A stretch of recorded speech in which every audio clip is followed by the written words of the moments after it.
ചുരുക്കി പറഞ്ഞാൽ റിയാസിന്റെ വരവ് ലക്ഷ്മിക്ക് ഒരു മുതൽക്കൂട്ടായി മാറിയിരിക്കുകയാണ്. റിയാസ് വന്നയുടനെ തന്നെ ലക്ഷ്മിയോട് തർക്കിക്കുന്നതാണ് കാണുന്നത്. പക്ഷേ ലക്ഷ്മി ഒരു തരി പോലും വിട്ടുകൊടുക്കുന്നില്ല. ലക്ഷ്മി എടുത്ത തീരുമാനത്തിൽ നിന്നും മാറാൻ തയ്യാറല്ല എന്നുള്ള സ്ട്രോങ് ആയിട്ടാണ് അവിടെ നിൽക്കുന്നത്.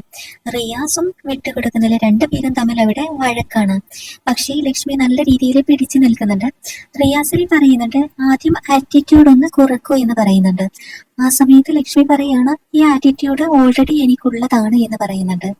പിന്നെ പറയുന്നുണ്ട് വരുന്ന ഗസ്റ്റിനോട് റെസ്പെക്ട്ഫുള്ളി സംസാരിക്കണം എന്ന് പറയുന്നുണ്ട്. അപ്പോൾ ലക്ഷ്മി പറയുന്നുണ്ട് ഞാൻ റെസ്പെക്റ്റ് ആയിട്ട് തന്നെയാണ് സംസാരിക്കുന്നത് എന്ന്. അങ്ങനെ ആ ലക്ഷ്മി പറഞ്ഞ കാര്യമുണ്ടല്ലോ ആദില നൂറ വിഷയത്തില്, അതിനെ കുറിച്ച് ലക്ഷ്മി പറയുന്നുണ്ട് ഞാൻ നോർമലൈസ് ചെയ്യാൻ താല്പര്യമില്ല എന്നാണ് പറഞ്ഞത്. ലാലേട്ടന്റെ എപ്പിസോഡിലും ലക്ഷ്മി അതാണ് പറഞ്ഞത്, എനിക്ക് നോർമലൈസ് ചെയ്യാൻ താല്പര്യമില്ല. ആ ഉറച്ച തീരുമാനത്തിൽ ലക്ഷ്മി പിടിച്ചു നിൽക്കുകയാണ്. ഇപ്പോൾ വോട്ടിംഗ് റിസൾട്ട് നോക്കുകയാണെങ്കിൽ അട്ടിമറി മുന്നേറ്റമാണ് ലക്ഷ്മിക്ക്.